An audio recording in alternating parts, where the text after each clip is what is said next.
y aquí les muestro la reacción que se lleva a cabo. Se obtiene como producto glucosa y oxígeno y se forma a partir de dióxido de carbono y agua. Yo les voy a hablar sobre la fase luminosa.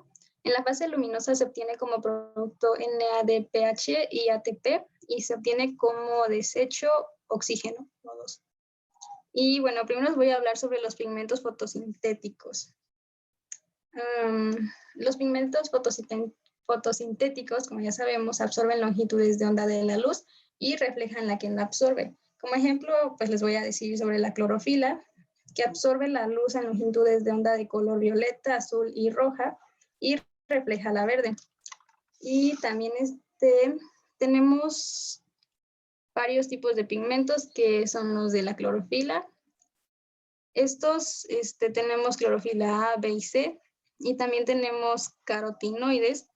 Estos son pigmentos... Perdón, Dana, se llaman carotenoides. ¿Cómo? Carotenoides, no carotenoides. Ah, ok. Sí, entonces lo escribí mal.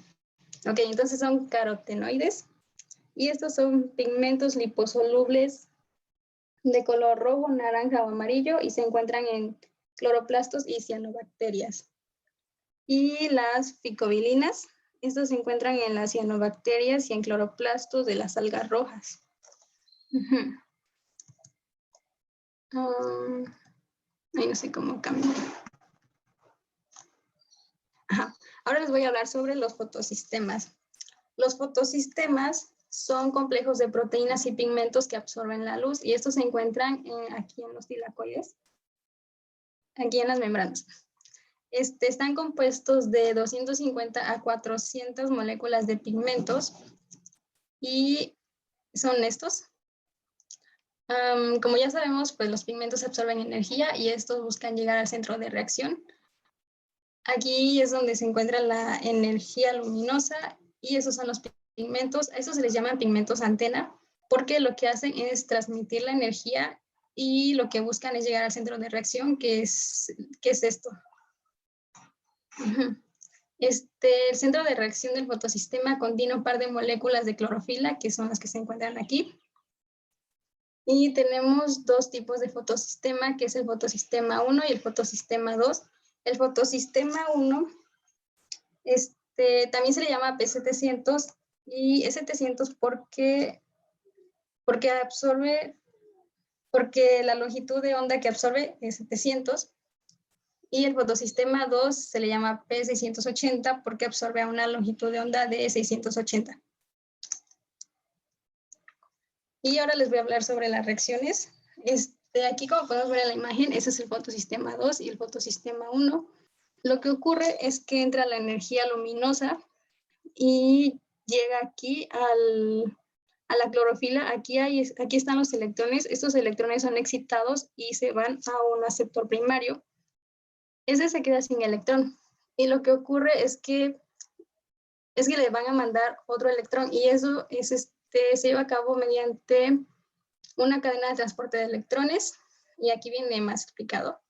Entonces se quedó sin electrón porque salió. Y el fotosistema 2 es el que le va a dar su electrón. Igual, entra la energía luminosa, excita el electrón y sale a una cadena de transporte de electrones. Primero pasa por la feofitina, que aquí no se muestra, pero ya de ahí la manda a la plastoquinona, que está aquí, y de ahí lo manda al citocromo, que es B6F, que es el citocromo B6F tiene carga negativa, y aquí en el exterior hay protones, y esos van a ser atraídos por la carga negativa, y entonces aquí va a ocurrir un gradiente de protones, y entonces van a ingresar aquí los protones. Y entonces el electrón que está aquí se va a pasar a la plastocianina, y de ahí lo va a mandar al fotosistema 2. Cuando el electrón llega al fotosistema 2, va a tener menos energía, y entonces esta energía debe ser excitada, y eso pues se hace mediante la energía luminosa que entra. Y ya, entonces se sale, llega aquí a la... ¿cómo se llama? Bueno, llega aquí esta molécula, no me acuerdo cómo se llama, esta proteína, y esta la va a mandar a una NADP reductasa. Esta NADP reductasa tiene el electrón y va a requerir de un protón. Entonces recoge un protón de aquí y se va a formar el NADP. Y bueno, aquí como el fotosistema 2 dio su electrón, va a requerir de electrones y eso los va a tomar del agua. El agua se va a hidrolizar y va a dar su electrón. Entonces, de ahí va a estar obteniendo sus electrones. El fotosistema 2 para mandarlos al fotosistema 1. Y bueno, aquí como en el interior del tilacoide tenemos protones. Estos protones van a buscar salir y van a salir mediante la ATP sintasa, donde pues aquí van a estar saliendo y aquí se va a formar, se va a crear una fuerza electromotriz que va a hacer que esto gire y entonces el ATP va a tomar un fósforo y el ADP va a tomar un fósforo y se va a formar el ATP. Y pues ya, eso es lo de la fase luminosa. Ahora yo les voy a hablar del ciclo de Calvin. Perdón, antes de que hables, perdón. ¿Alguien tiene alguna pregunta o observación sobre lo anterior? Todo el mundo se lo sabe súper bien, igual que Dana. ¿No tienen duda? ¿Comentario? Creo que se confundió y dijo que pasaban al fotosistema 2 y según yo es del fotosistema 2 al fotosistema 1. Sí, están organizados tal como está en la figurita. Todo empieza en el fotosistema 2. ¿Alguien sabe por qué se llama, si el primero que funciona es el 2, por qué se llaman el 1 y el 2 así al revés, digamos? Porque es contraintuitivo. Fue descubierto, ¿no? El 1 y después el 2. Entonces... Exactamente, sí. Esa es la razón, porque eso es una cosa que luego a uno cuando es estudiante se hace bolas. Lo lógico es que el 1 vaya primero, pues no. En toda esta cadena, primero está, para que funcione la fotosíntesis, lo primero que se necesita es el electrón del agua, ¿sí? O sea, hacer la fotólisis del agua, que es la verdadera, o sea, la fotosíntesis es la reacción bioquímica más importante de la naturaleza, ¿sí? Y es tan espectacular justo porque convierte la energía de la luz que está guardada en los fotones en energía química. ¿Y eso cómo se hace? Pues pasando la energía de los fotones a un electrón. Y el electrón sale del agua. Entonces, ahí es donde empieza. Sí, la corrección, la cosa que a mí me interesaba más que recordaran, porque acuérdense que esto en teoría, ustedes se lo saben con los ojos cerrados, es que la primera reacción es juntar la suficiente energía para poder romper la molécula de agua y ese electrón que se obtiene de ahí, meterlo al par especial de las clorofilas para excitar el electrón y pasar ese electrón con una mayor energía por los diferentes pasos de la cadena transportadora de electrones hasta el fotosistema 1 para volver a excitar y poder reducir por la ferredoxina reductasa, que es la que no se acordaba cómo se llama Dana, producir NADPH. Y por otro lado, promover la entrada de protones para generar el gradiente de protones que va a permitir la síntesis de ATP. ¿Ok? Ojo, esa se la tendrían que saber así como se sabe la dirección de su casa o el teléfono de memoria, que no lo tienen ni que pensar, así se tendrían que saber la fotosíntesis. Y ahora sí, ¿ok? Sí, he leído eso, lo de los nombres del fotosistema y también había leído que varios se confundían, pero pues sí me confundí. O sea, también la cosa esta de que ustedes sean los que lo expliquen y no siempre yo, es eso, ¿sí? Ya puso alguien que no se sabe ni la dirección. Bueno, pero la fotosíntesis no ha cambiado, te lo juro. Desde que la empezaste a estudiar hasta el día de hoy, han cambiado detalles que conocemos mejor, pero en general funciona así siempre. Entonces es más fácil de recordar la fotosíntesis que la dirección de uno o del teléfono si lo cambias mucho. Entonces ya tenemos aquí lo que vamos a necesitar para poder escuchar ahora sí a Natanael, que nos va a contar qué pasa después. Adelante.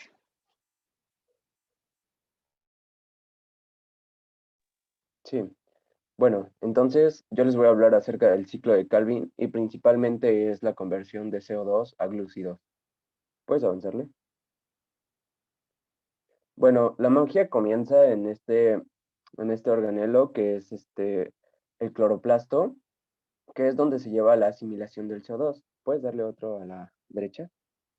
Y las enzimas, dale otro por favor, se encuentran en el estroma, perdón. Y el jugador principal que realiza la magia es la ribolosa bisfosfato carboxilasa.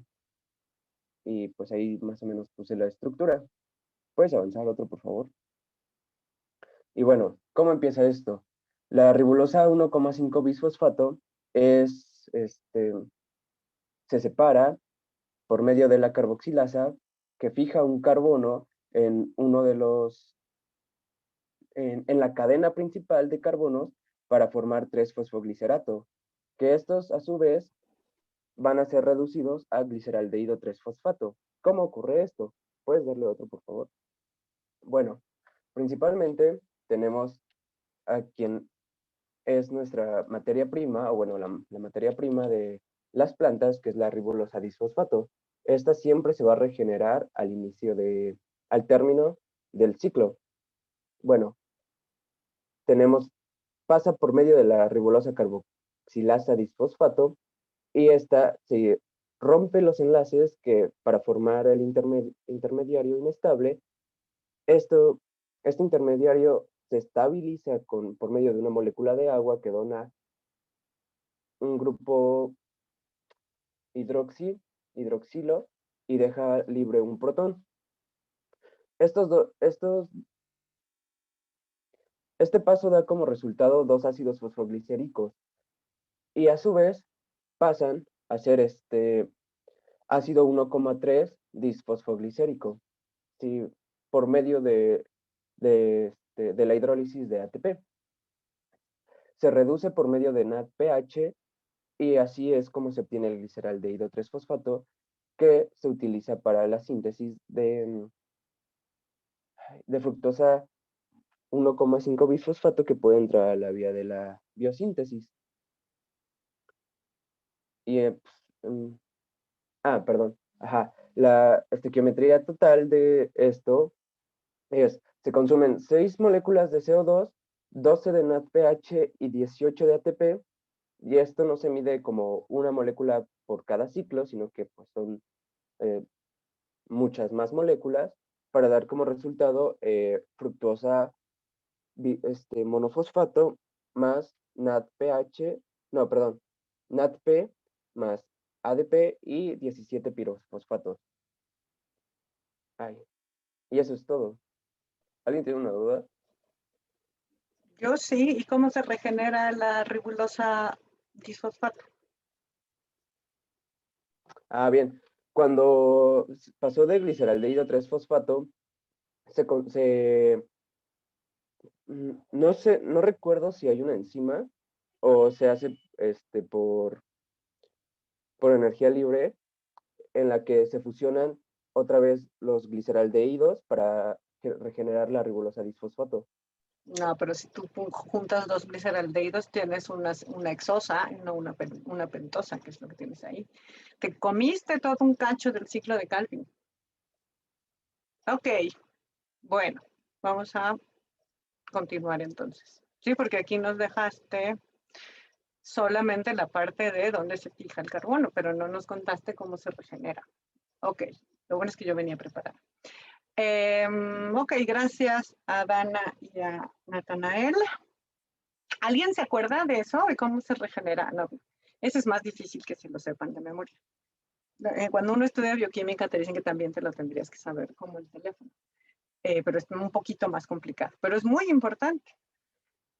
Ok, entonces ahora ya no voy a compartir la pantalla. Y más bien yo voy a compartirles mi pantalla.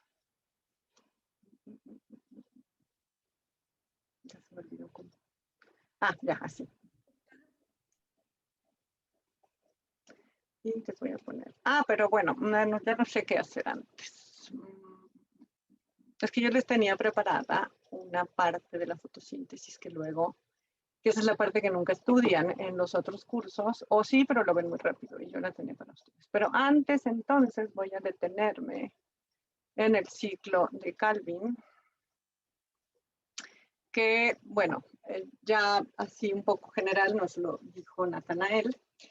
Y entonces, bueno, tenemos que a partir de la fase luminosa se producen las dos cosas que vamos a necesitar para poder fijar el carbono, que son el ATP y el NADPH, ¿cierto? Que se produjeron gracias a el transporte de electrones y la captación de energía de la... Espérenme, que estoy buscando algo. Aquí. La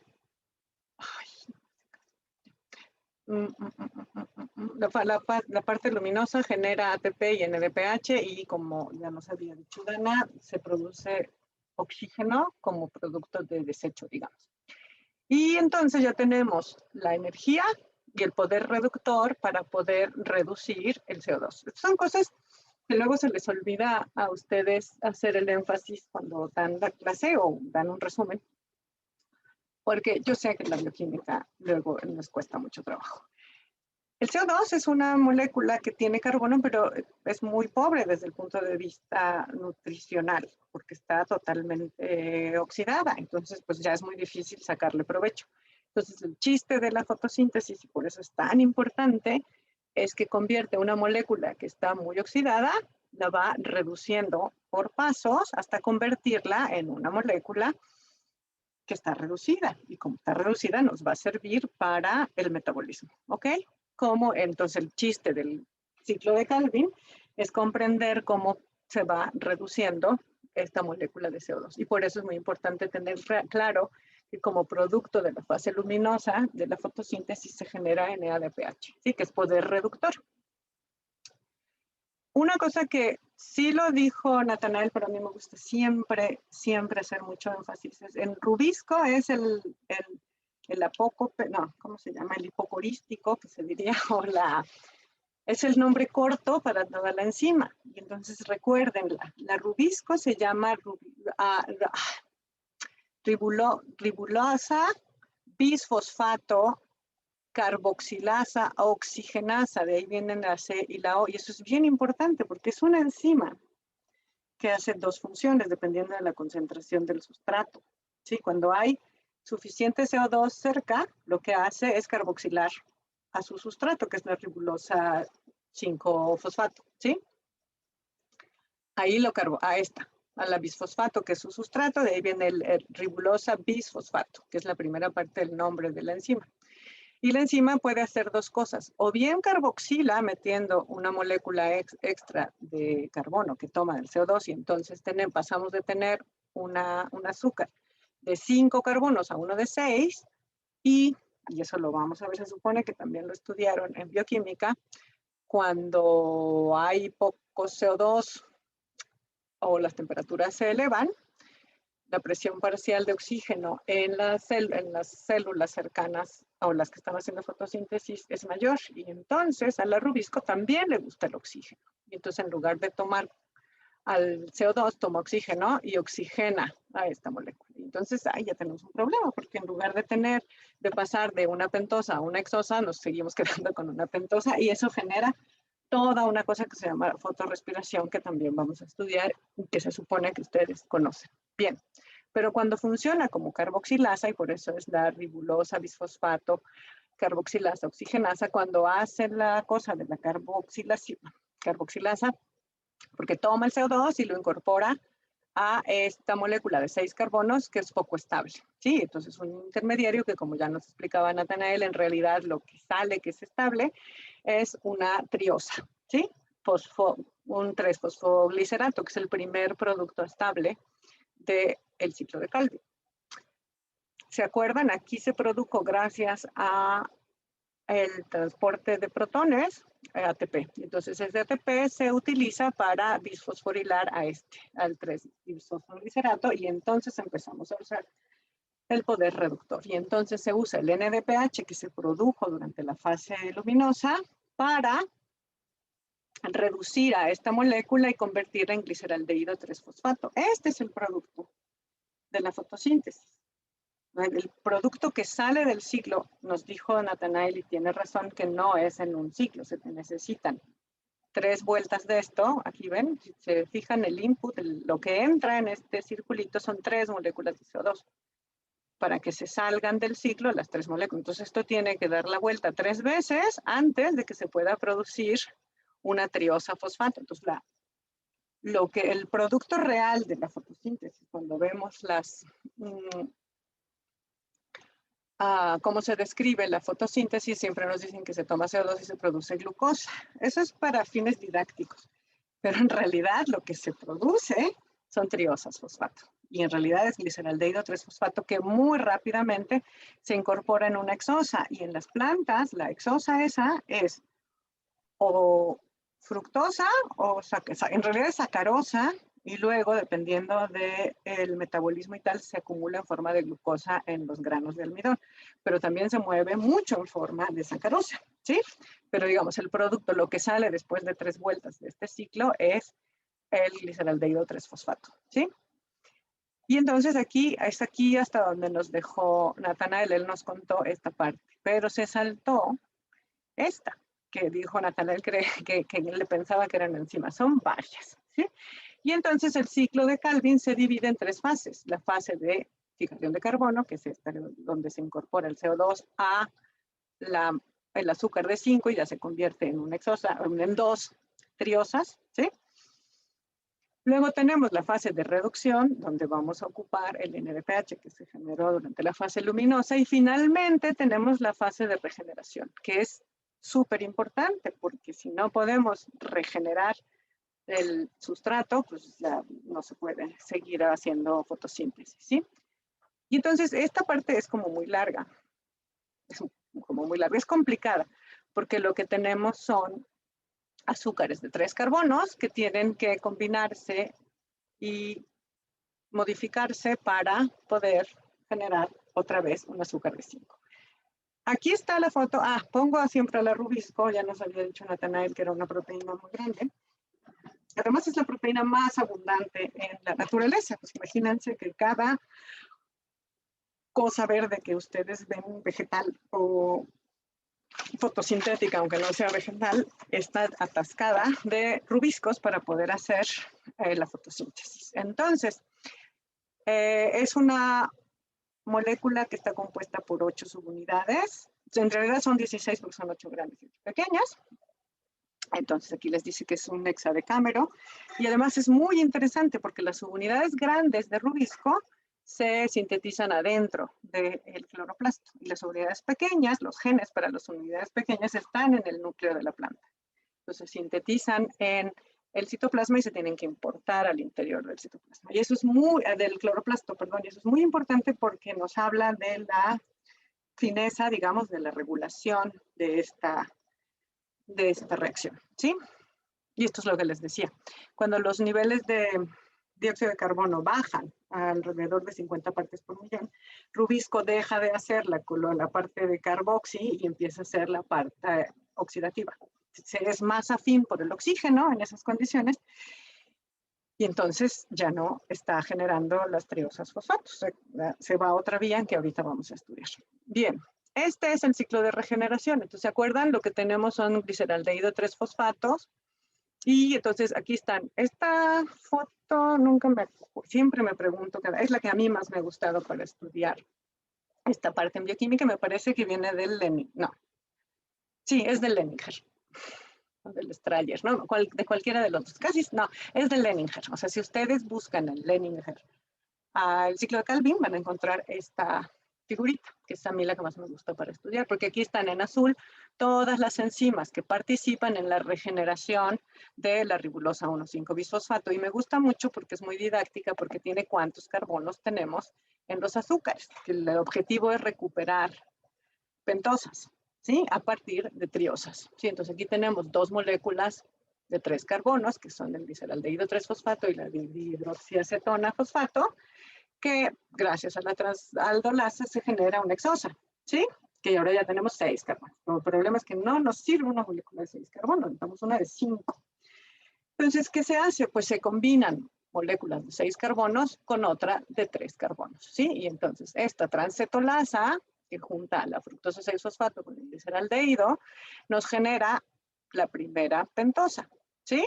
Entonces combinamos 6 más 3 son 9, pero ese producto no es estable y entonces se produce un azúcar de 4 y un azúcar de 5. Y aquí tenemos ya, primero ya tenemos una pentosa, que todavía no es la que queremos, pero ya tenemos el número de carbonos. Ahora lo único que hace falta es hacer un epímero, cambiar la estructura de la molécula y agregarle fosfatos, ¿sí? Y entonces la gilulosa fosfato, por esta enzima, por esta epimerasa, lo convierte en ribulosa 5-fosfato y ya estamos casi ahí. Lo único que falta es volver a fosforilarlo y tenemos ribulosa 1,5-bisfosfato. O sea, ya recuperamos. Pero nos quedamos con una de 4 carbonos, que ¿qué le vamos a hacer?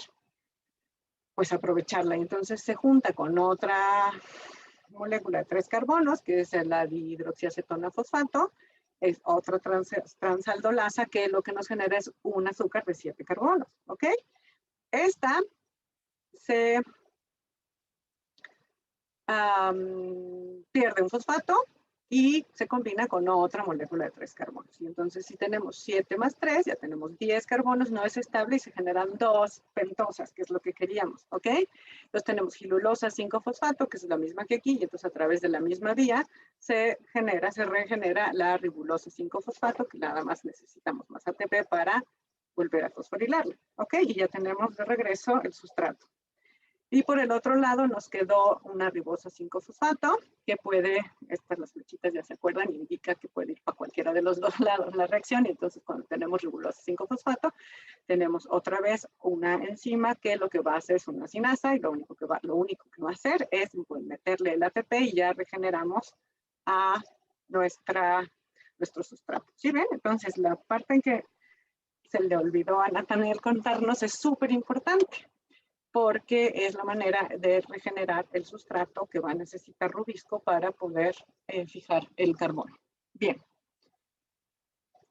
Lo que sigue cuando aquí les había dicho que los niveles de CO2 bajan y hay más oxígeno, pues ya la Rubisco deja de hacer esto. Y entonces, en lugar de hacer el ciclo de Calvin, entra en un proceso que se llama de fotorrespiración, ¿sí? Entonces, déjenme ver la hora, porque yo tenía planeado otra cosa para esta clase, son 11:15. Dígame, ¿alguien tiene una duda? No, la hora, son 11:13. Gracias. Bien, vamos a ver si nos da tiempo. Fotorrespiración. ¿Por qué se llamará respiración? La respiración celular, si se acuerdan ustedes, es tomar CO2, que es lo que hacemos nosotros.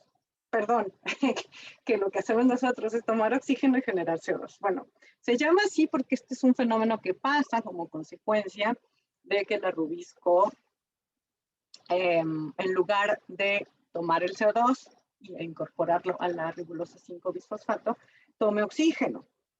Porque entonces lo que hace es tomar oxígeno y genera CO2, ¿sí? Por eso le llaman fotorrespiración. Y esto es lo que pasa. Se toma la ribulosa 1,5-bisfosfato y cuando se le incorpora una molécula de oxígeno, esto es lo que formamos, ¿sí? Esto es la molécula que está pegada a la Rubisco y lo que se libera tomando una molécula de hidroxilo, se genera una molécula de agua y tenemos 2 productos. Este no es problema porque es el 3-fosfoglicerato que podemos seguir usando, ¿sí? En el ciclo de Calvin. El problema es este, porque aquí tenemos ahora una molécula de 2 carbonos.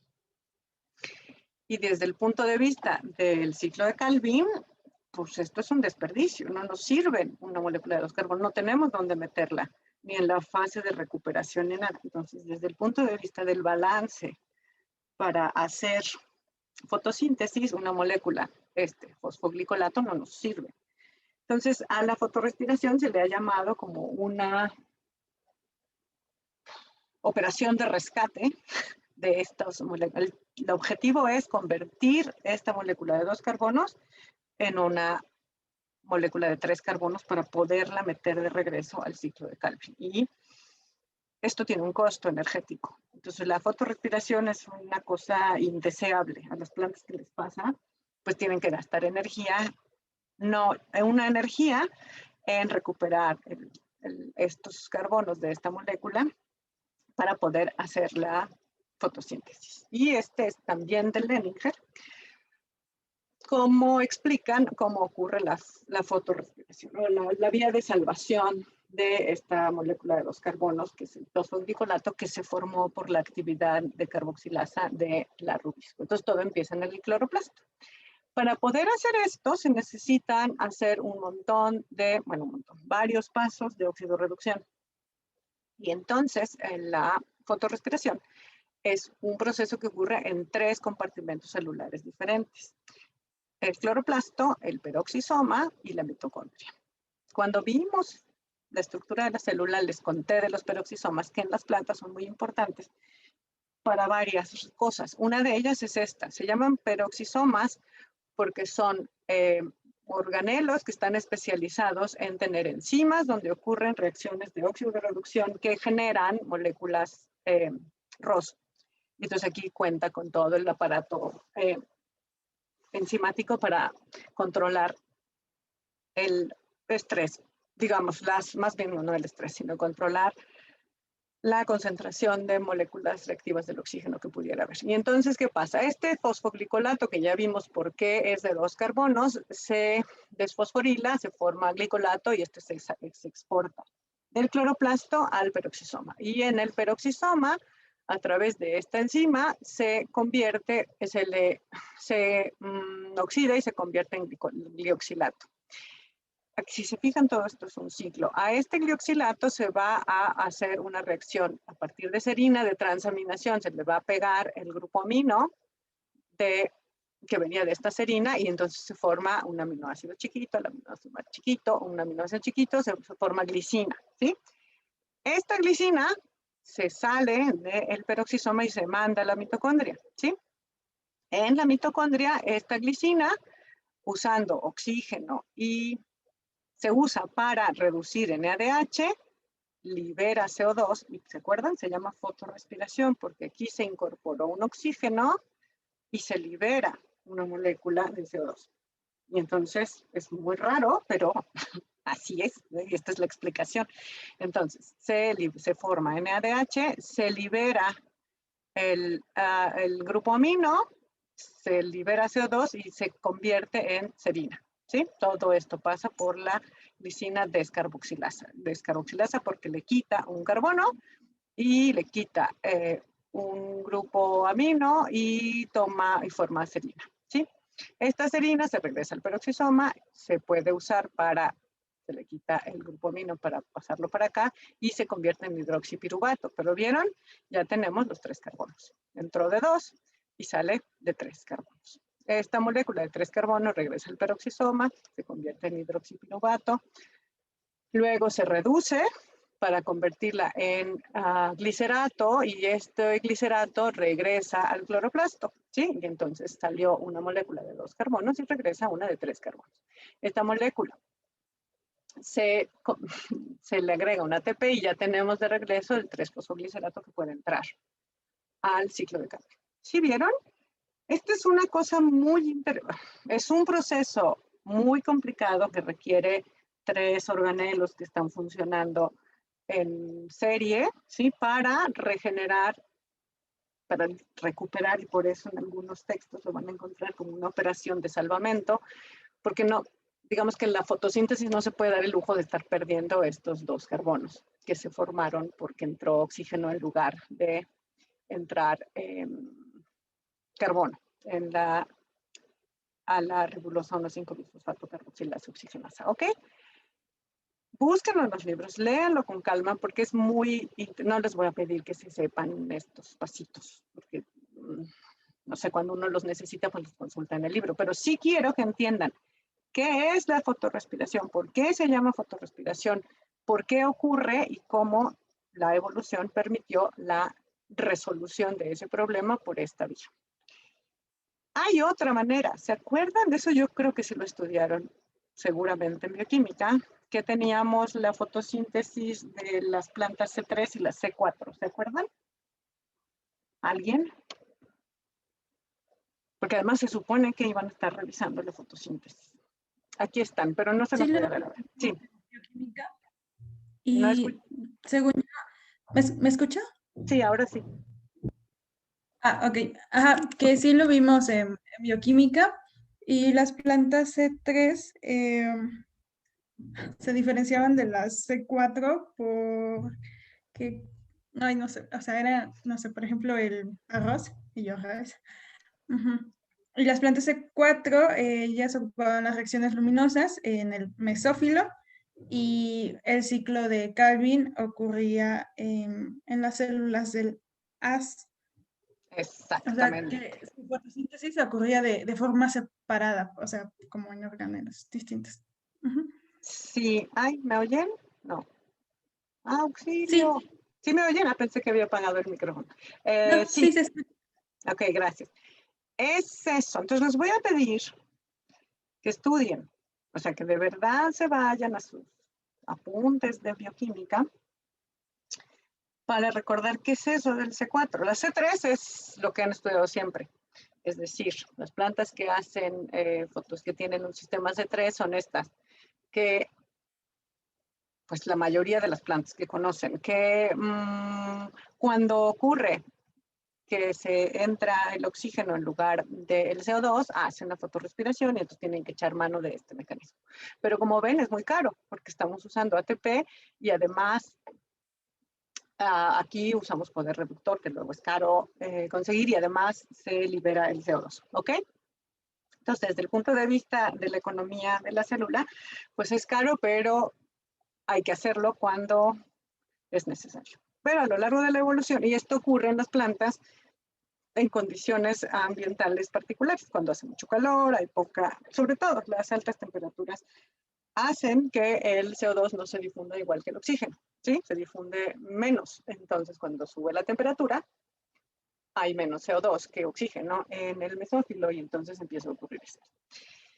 Sin embargo, plantas que están continuamente en ambientes con estas características de altas temperaturas, etcétera, pues les pasa esto todo el tiempo. Y entonces desarrollaron un metabolismo diferente que es el C4 y el CAM, que este era el metabolismo ácido de las crasuláceas, que son variaciones de la vía C3 y el objetivo de estas dos variaciones es evitar la fotorrespiración. Sí, es evitar a toda costa que a la rubisco le pase esta cosa de que meta oxígeno en lugar de CO2. Entonces, aquí está el dibujito, pero ustedes lo tienen que buscar, lo tienen que revisar. Les dejé, estaba programada para la próxima semana, pero ya lo pasé para esta semana, sobre la ecología de la fotosíntesis. Entonces, además de que van a tener que revisar la fotosíntesis, que se supone que la tenían que tener súper fresca para hoy, y ahora tienen que revisar el metabolismo C3 y CAM,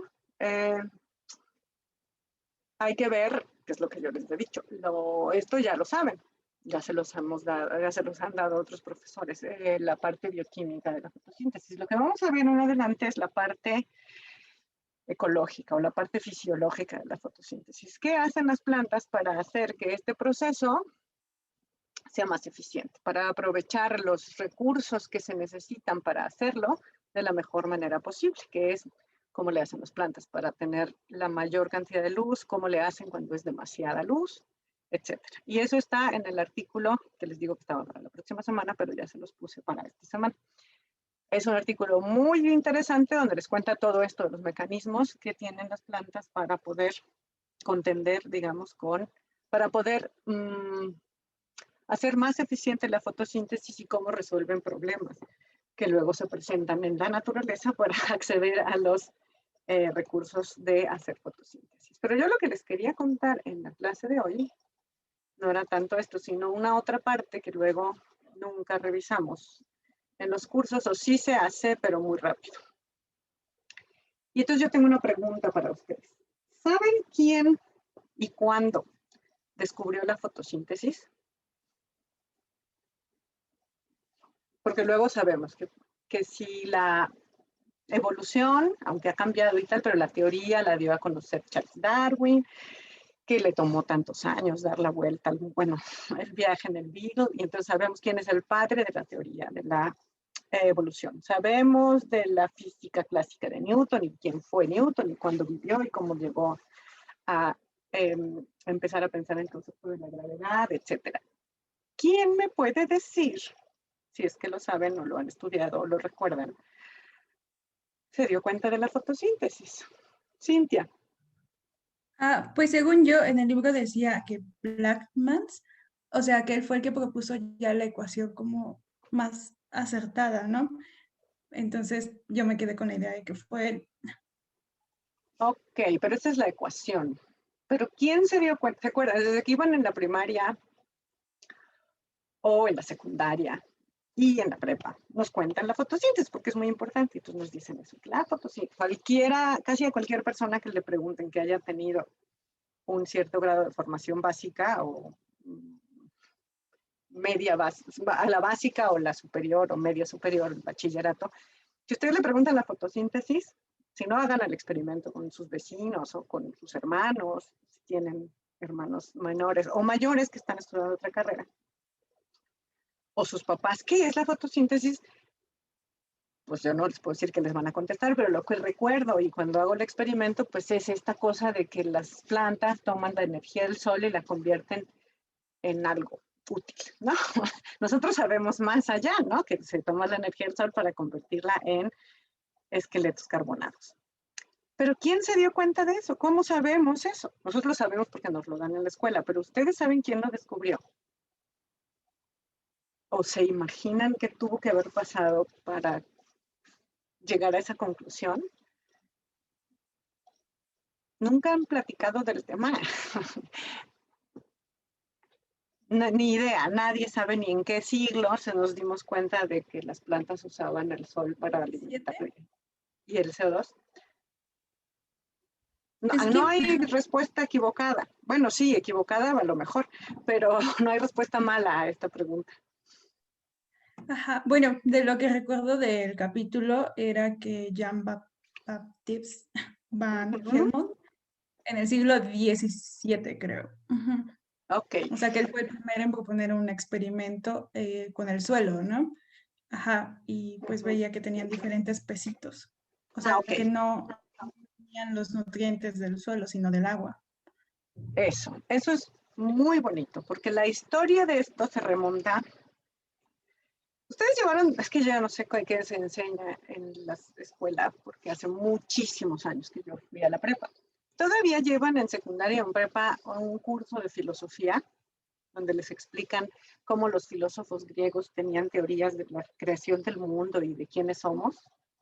¿Todavía aprenden eso en la prepa? Sí, yo sí. Sí. Ok. Y se acuerdan entonces que, bueno, uno no hacían experimentos ni nada que se parezca, todo era mental, ¿no? Todo era llegar a conclusiones lógicas. Pero probablemente recuerdan que, no me acuerdo quién era, o quiénes eran, o qué escuela era, que teníamos 4 elementos que explicaban a toda la materia, ¿no? Que eran el agua, el fuego, el aire y el agua, el fuego, el aire. ¿Cuál es el 4º elemento? El agua, el fuego, el aire. Agua, fuego. Tierra. Tierra, gracias, y la tierra, ¿sí? Y entonces tenían ahí de que si éramos más agua o más fuego o más. Entonces, el filósofo más conocido por todos es Aristóteles. Y este señor dijo, observando el mundo, que es lo que él hacía, pues que claramente las plantas se alimentaban del suelo en el que viven, porque pues ahí están y tú pones una planta chiquita y va creciendo y se hace más grande del suelo. Y entonces, esa fue, digamos, la mayor exploración hacia cómo funciona una planta y qué es durante 2000 años, ¿sí? Hasta que las ciencias empezaron, todavía no se llamaban ciencias, ¿no? Pero hasta que se acabó la Edad Media y la gente empezó a pensar otra vez y a tratar de explicarse el mundo de algún otro modo. Y entonces empezó la discusión de qué es más importante, por ejemplo, para una planta. Bueno, ya estaba desde antes en nosotros. Sí, nosotros los seres humanos somos más fuego, más aire o más qué. Entonces ya sabrán que los médicos de aquella época tampoco se llamaban médicos, pero que sí, cuando uno se enferma es porque estaban descompensados los humores y había que hacer sangrías y una serie de cosas. Bueno, lo mismo se preguntaron para otros organismos. Y entonces lo que les voy a contar hoy es un poco lo que me dé tiempo de la historia de cómo llegamos a entender esto que está aquí, esto que explicamos hoy en la mañana. Y entonces, pensando en eso, les pongo aquí, este es Jean-Baptiste van Helmont, el que nos estaba hablando Cintia hace rato, y se le llama el padre de la bioquímica porque estudió un montón de cosas. Y si tiene un sitio en la historia es porque es el primer experimento cuantitativo, hizo el primer experimento cuantitativo del que se tiene registro. A lo mejor otras personas ya habían hecho algo parecido. Lo malo es que no lo publicaron o no nos enteramos de que lo publicaron. Entonces, este señor estaba interesado, como todos los naturalistas de la época, estudiaban todo, o sea, estudiaban matemáticas, física, música, fisiología, etc. Bueno, entonces este señor tenía la discusión, ellos tienen que remontarse a la época histórica, estamos hablando, él vivió entre 1577 y 1644, están las fechas. Y entonces lo que él quería demostrar o tratar de entender era en esta época en que estaban pensando que sí había generación espontánea. No, tampoco se llamaba así, desde luego, pero estaban tratando de entender de dónde viene la vida y cómo es que las cosas nacen unas de otras. Y pues para entonces no sabíamos nada de que existían células. Muchísimas de las cosas que ustedes saben ahora ni se las imaginaban los naturalistas de la época. Y entonces lo que quería demostrar era que Aristóteles estaba equivocado. Y que porque él pensaba que las plantas no obtenían sus nutrientes, no obtenían la materia que las hace poder crecer del agua, como había propuesto Aristóteles. No, perdón, del suelo, sino del agua, porque él, no sé las razones por las cuales él creía que era mucho más probable que fuera el agua. Algunas de las razones son de lógica. Le pones muchísima agua en las plantas para que crezcan. Y entonces él se pregunta, ¿cómo lo demuestro?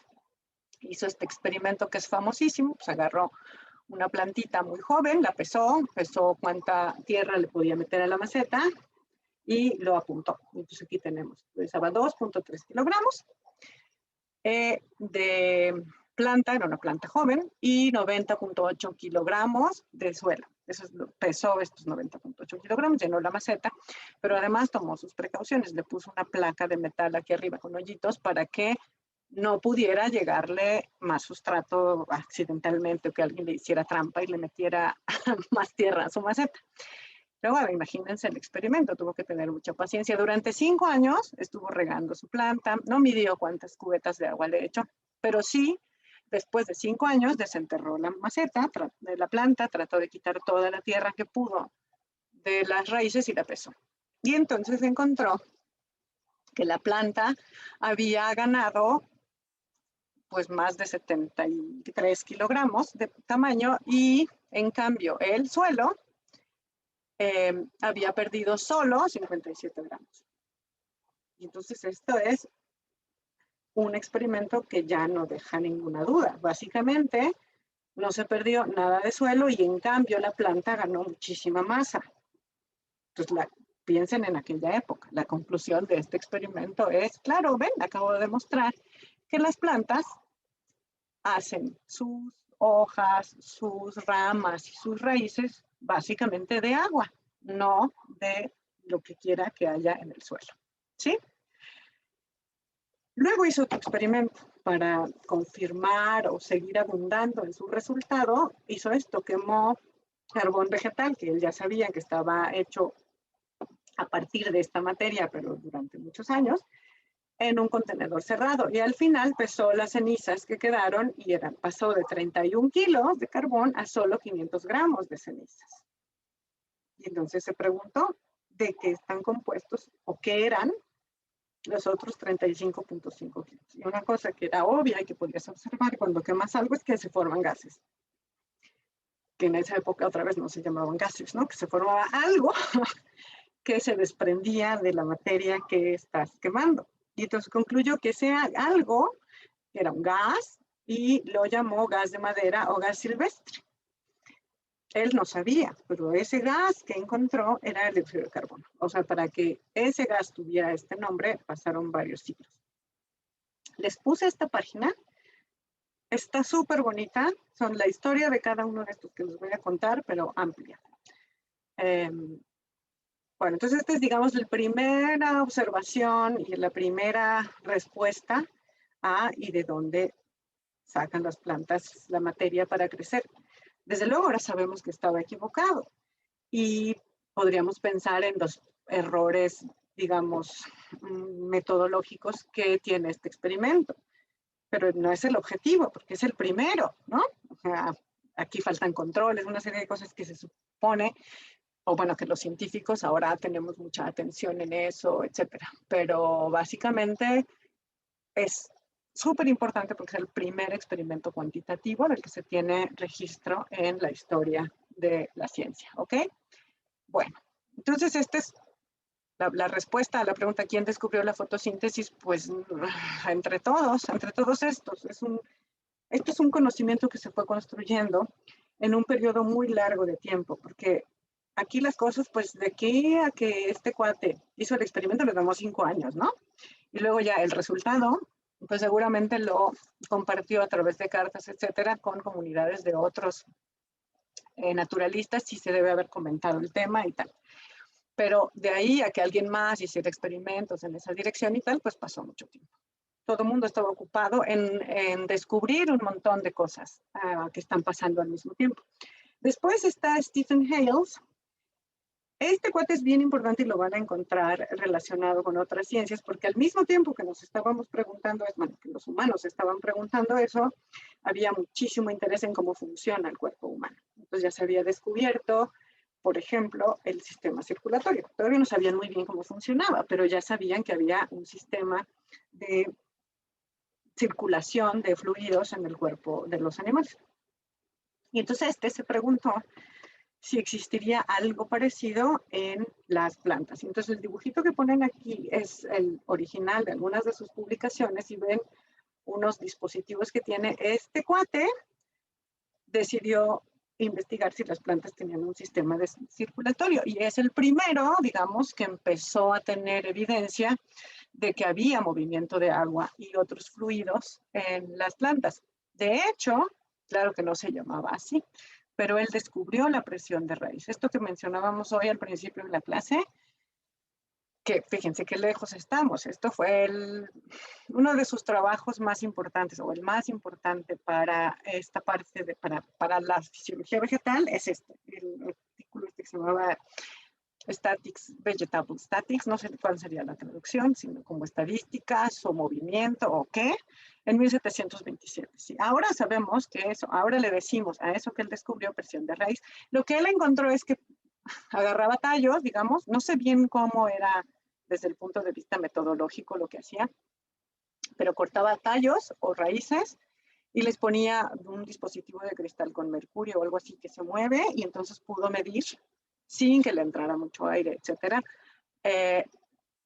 cuantificar la presión que había en el interior de estos conductos en las plantas y determinar, por ejemplo, que si se perdía algún tipo de gas en las plantas, ¿sí? Les puse esto porque, claro, en aquella época el aire era un elemento en sí mismo. O sea, el aire, eso que respira, eso que está ahí afuera, era una cosa en sí misma. No sabían en esa época todavía que el aire estaba compuesto por diferentes átomos, ahora sabemos, ¿no? O diferentes elementos. En aquella época esto no se imaginaba. Claro que se daban cuenta que no era el mismo aire, el aire del campo abierto, que el aire en un lugar encerrado, que el aire en un lugar donde se están echando a perder materia orgánica, etcétera, o el aire que es irrespirable de un lugar donde se quemaron cosas. Entonces, en este mismo momento se empezaban los naturalistas a preguntar de qué está hecho el aire, ¿no? Cuestionarse si eso era realmente un elemento en sí mismo, ¿sí? Y encontró, él inventó, a él le decía, ay, la transpiración es el término que usamos hoy, no me acuerdo cuál era la palabra, pero él se dio cuenta de que las plantas a través de las hojas desprendían vapor o un tipo de aire o de gas especial, ¿sí? Y que además absorbían algo del ambiente aéreo. Ahora sabemos que es el CO2. Él no sabía cómo se llamaban, pero se empezó a dar cuenta a través de mediciones de que las plantas no eran, ¿cómo les diré?, inanimadas, como se pensaba, ¿no? Que tenían intercambio de cosas con la atmósfera. Eso es súper interesante. Entonces ya tenemos dos elementos. Por un lado, uno que demuestra que las plantas necesitan mucha agua. Pues demuestra que las plantas, digamos, que interaccionan con el aire, secretan algo que es gaseoso y también toman algo del ambiente. Y que adentro de la planta esta agua que se mete fluye, se mueve, ¿ok? Luego viene que es súper importante. Joseph Priestley encontró que se purificaban, las plantas purifican el aire, ¿sí? Yo no sé si han oído esto porque es muy viejo, pero antes de que entendiéramos de qué está hecho el aire, pues ya se sabía que era diferente. Y entonces había una cosa medio misteriosa que estaban tratando de entender que se llama flogisto. ¿Cómo se medía el flogisto? Pues las cosas que son flamables, que si ustedes le prenden fuego, se queman, pues para tratar de explicárselo, porque hay cosas que si tú le prendes una piedra, tú le pones fuego y no se va a quemar, se calienta, pero no se quema, no se consume. Y en cambio, si agarras una hoja o un animal muerto y le prendes fuego, se consume y te quedan cenizas. Y entonces, esta cualidad de poderse consumir se le llamó que había flogisto en ellas. Entonces, cuando uno prende algo y se abraza con el fuego, se va desflogistizando, ¿sí? Y entonces había esta historia del flogisto y eran como dos escuelas de tratar de entender de qué está hecho el aire, y entonces el aire flogistizado tenía unas características y el que ya no tenía flogisto tenía otras características. Lo que sí sabían es que esto es un dibujito que a mí me gusta mucho. Lo azulito se supone que es una campana de cristal. Entonces, lo que hacía esta gente para estudiar el aire y cómo es que efectivamente cambiaba su naturaleza, es que ponía estas cúpulas de cristal sobre una superficie y se sellaba. Me imagino que con alguna grasa o algo así para evitar que el aire entrara o saliera. Y hacían varios experimentos. Uno, que es muy triste, era tomar un ratoncito, lo metes abajo de la campana, sellas la campana y al cabo de un tiempo, pues el ratoncito se muere, ¿no? Entonces, algo pasa. Sabían, acuérdense, ya habían estudiado la circulación de la sangre, etcétera. También se sabía que los animales absorben algo del aire y luego lo expulsan. Ya pues todos lo vivimos, ¿no? Sabemos que tomamos algo y sacamos otra cosa. Y era más o menos obvio que eso que expulsamos no nos gusta mucho, es como un aire contaminado, porque si estamos, ahora sabemos que sacamos CO2 y que si estamos en una atmósfera muy alta de CO2 nos podemos sofocar y morir. Pero ellos no lo sabían, lo que sabían es que era eso que sale por exhalación no tiene la misma calidad de lo que entra, de hecho es tóxico, ¿sí? Y esto es una comprobación de eso. Si a este pobre lo ponen ahí adentro, pues eventualmente eso tóxico se acumula aquí y se muere. También se dieron cuenta que el fuego de una vela se agotaba muy rápido en cuanto le ponías la cúpula, ¿sí? Entonces había algo en ese aire que se acababa y le quitaba a la vela la capacidad de seguirse consumiendo, ¿sí? Y entonces no me pregunten en qué estaba pensando este señor. Yo no sé cómo se le ocurrió. Seguramente hizo el experimento de poner una plantita, la plantita sola adentro de una cúpula y ver qué pasaba. Y pues sorpresa, la plantita pues ni se murió ni le pasó gran cosa. Y entonces, bueno, lo que más ha llegado hasta nosotros es que se dio cuenta, y además en todos los libros de texto y todo lo que uno consulta, usó una planta de menta. Funcionaría con cualquiera, pero este cuate usó una planta de menta y la metió en la misma cúpula con el ratoncito y con la vela. Y descubrió que la vela tardaba más tiempo en apagarse. Eventualmente se apaga, ¿no? Porque la planta tampoco es que... Ahora sabemos que sí está produciendo oxígeno, pero no tanto como para mantenerla eternamente la vela. Pero que este fenómeno de que la vela se apagaba no ocurría tan rápido como sin planta. Y con el ratoncito también. Resulta que si lo dejabas ahí suficiente tiempo, sí se moría, pero se tardaba como 4 o 5 veces más de tiempo en morirse si había una plantita. Entonces, ¿cuál es la conclusión? Pues las plantas purifican este aire que está todo contaminado, hacen que esté más limpio, ¿sí? Entonces, fíjense, se tienen que ir uniendo conocimientos, que así funciona la ciencia hasta nuestra época, por eso tenemos que leer artículos científicos para plantear nuevos proyectos, porque ya sabemos cosas, pero hay otras, muchas que ignoramos. Entonces aquí es más o menos lo mismo. Varios se pusieron a pensar en esto mismo y bueno, esta es la conclusión de los experimentos de Priestley, que las plantas algo hacen que purifican el aire. Y entonces ya teníamos más elementos. Ya nos había dicho Hales que las plantas tomaban algo del aire y expulsaban algo que además era diferente. Y ahora sabemos que pueden cambiar incluso, digamos, la naturaleza de ese aire. El aire que es tóxico y mortal, pues se vuelve menos tóxico o es mortal a más largo plazo. Luego vino Jan Egenhaus, voy a saber ustedes cómo se pronuncia esto en holandés, pero este señor, Jan, vamos a decirle, pues rediseñó los experimentos de Priestley y probó que ese efecto de que la planta podía limpiar el aire ocurría si, solo si, el experimento se hacía en presencia de luz. Entonces, para demostrar, hizo un montón de experimentos, pero uno de ellos fue repetir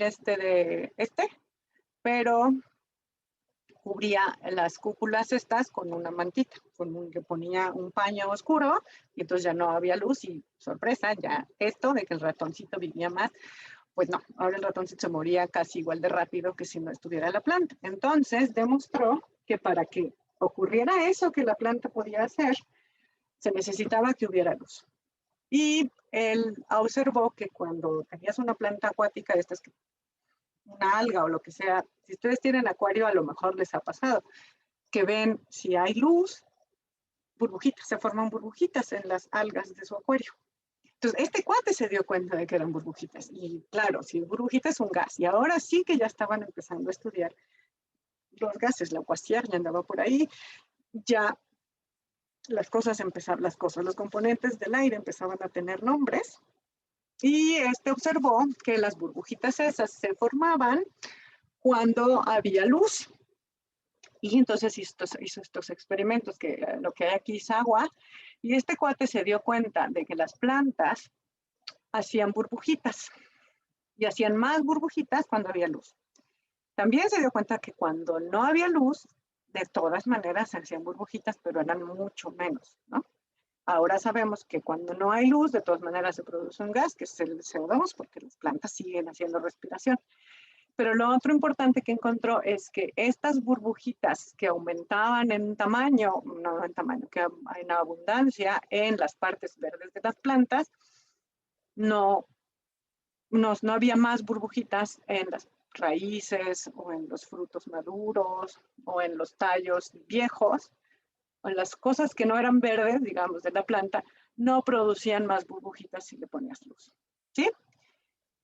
Y entonces, juntando toda esa información, yo les pongo aquí más o menos cuáles eran las conclusiones de estos experimentos, y este es el nombre.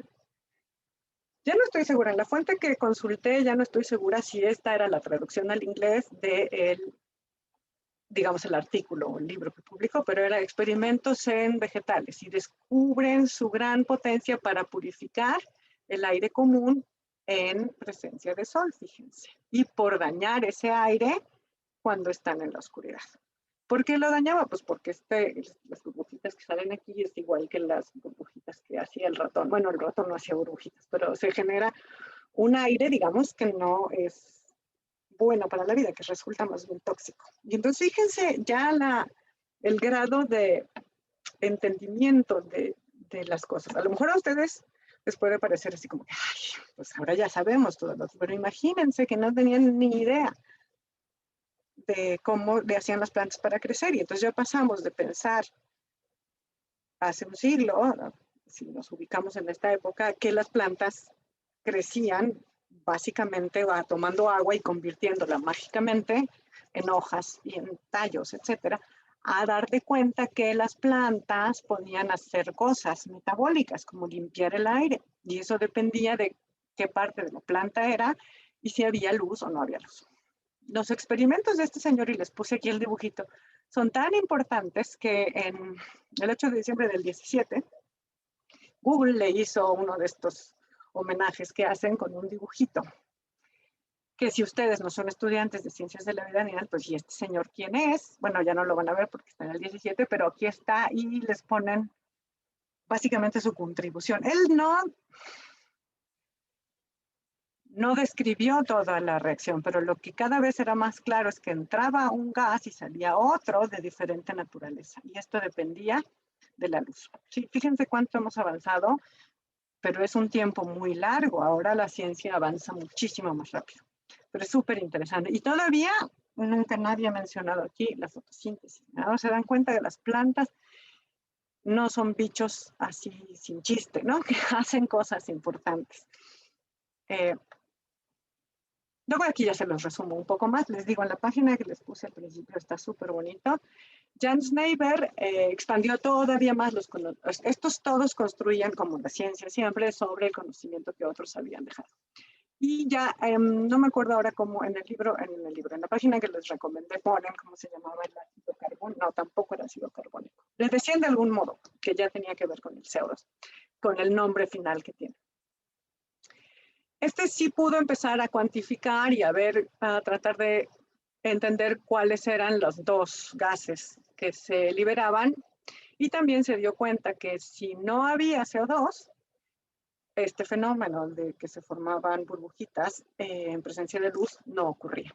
Este lo hizo muy interesante porque de algún modo logró tener agua con diferentes concentraciones de CO2. Entonces, usando las algas acuáticas y la luz y las burbujitas, pues cuantificó, también pesó cuánto crecían las plantas si las tenía en agua, enriquecida o no con CO2. Y se dio cuenta también que además dependía de cuánto CO2 había. Si era demasiado CO2, tampoco mejoraba el crecimiento de las plantas. Entonces, pero fíjense, ya estamos en 1782, más de un siglo después del experimento de la maceta. Entonces aquí había mucho más método ya para hacer experimentos, mucho más tecnología, etc.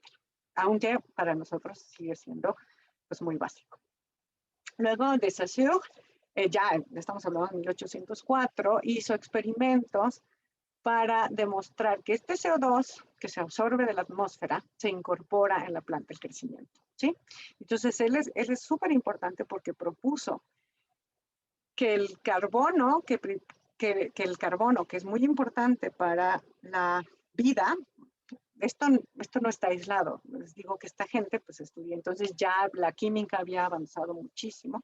Ya sabíamos que lo que llamamos ahora química orgánica estaba basada en la química del carbono. Entonces ya se sabía que el carbono era muy importante para la vida. Y lo interesante que hizo es que demostró que el carbono que las plantas usaban para crecer y tal, venía del aire, del CO2 y no del suelo. Ya se había demostrado que el suelo sí era importante, que el primero que vimos estaba equivocado en el sentido de que no basta con el agua, que hay nutrientes que se toman del suelo, de hecho la mayoría. Pero este demostró que uno de ellos, que es muy importante, no venía del suelo, que era a partir del CO2. Y entonces, si se fijan, ahora que nosotros sí sabemos cómo funciona la fotosíntesis, es un paso tremendo, ¿no? Sugerir que las plantas, de algún modo, toman este gas y lo incorporan a su anatomía y a su fisiología y a su bioquímica, ¿sí? Y también sugirió que el agua era algo más que el líquido que estaba llenando la planta, sino que funcionaba como un reactante en la fotosíntesis. Luego estos dos están juntos porque aislaron y nombraron a la clorofila en 1817. Estos son bien importantes para la química en general y para la fitoquímica, porque para entonces la química había avanzado muchísimo. No me acuerdo si son ellos, pero por ahí ya se había inventado la cromatografía. No, creo que es el siguiente. No, son ellos. Pudieron aislar clorofila, ¿sí? Y nombrarla. Clorofila me gustó mucho porque nunca lo había pensado, pero claro, viene del griego cloro, es verde, y fila hoja. Entonces se llama así porque pues, es lo que le da el color verde a las hojas. Ellos aislaron un montón de alcaloides, por ejemplo, de las plantas.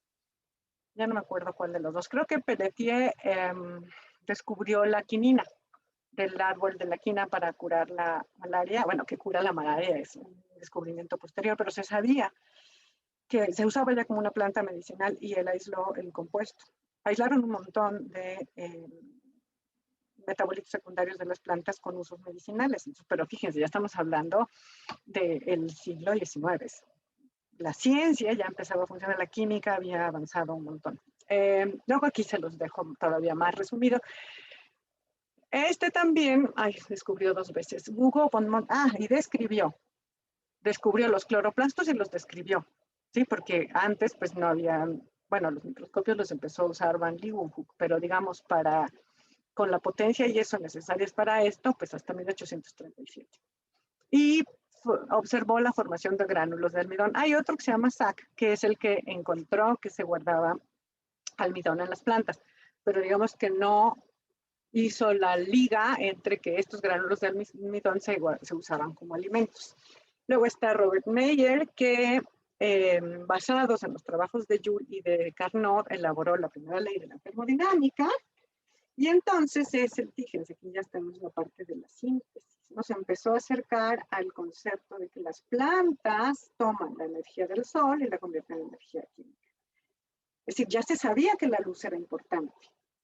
¿Para qué? Pues quién sabe, pero era muy importante para que las plantas intercambiaran esos gases, para que crecieran, etc. Y haciendo un montón de otro trabajo muy físico y tal, pues empezó a alcanzar esta conclusión. Luego Engelmann, yo creo que esta figurita la han visto más de una vez cuando estudian bioquímica, porque es el que hizo este experimento. Sí, espérenme, ya me salió. Aquí. De poner una espirógira, que es esta alga tiene la cualidad de que tiene un solo cloroplasto que es muy largo, ¿ven? Entonces usó esta alga esta es la de la caricatura de ahora. El otro día encontré la foto original del resultado, pero no se entendía mucho. Puso un filamento con las algas y luego puso fíjense cómo había avanzado también la microbiología, porque ya se había encontrado, ya se conocían las bacterias, ya se podía estudiar más o menos su metabolismo y ya sabían que había bacterias que nadan hacia las fuentes de oxígeno, ¿sí? Acuérdense que todo esto son conocimientos, todos los naturalistas más o menos estaban al día de cómo avanzaba la ciencia. Entonces, sabía que había unas bacterias aerotácticas, les decimos ahora, que buscaban oxígeno, y entonces las usó.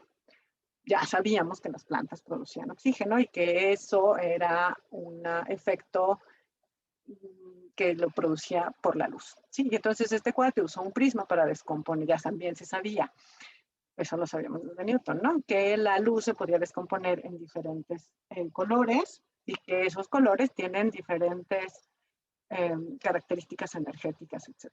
Y entonces lo que hizo fue descomponer a la luz visible, hacerla pasar a través de las algas que van a producir el oxígeno y luego vio en dónde se acumulaban más las bacterias.